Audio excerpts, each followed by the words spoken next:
Prekės iš viso pasaulio keliauja į Lietuvą oro, jūrų, automobilių, geležinkelio transportu ir pašto siuntomis.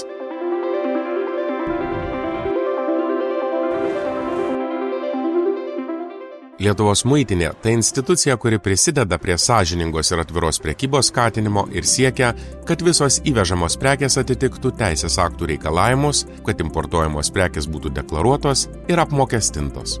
Mes rūpinamės, kad prekyba būtų sąžininga ir teisėta, tikriname prekių kilmę ir sudėtį. Nuo siuntų ir konteinerių skenavimo iki laboratorinių tyrimų, viskas tam, kad į šalį nepatektų nelegalios ar nesaugios prekės. Saugome vartotojus nuo nesaugių, netikrų ar draudžiamų prekių. Sulaikome padirbtas prekes, pavojingus produktus, vaistus be leidimų, draudžiamas siuntas.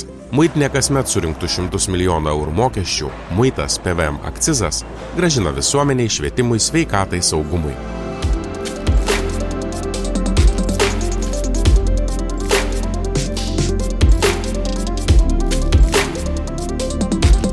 Lietuvos muitinė – pagarba, profesionalumas, partnerystė.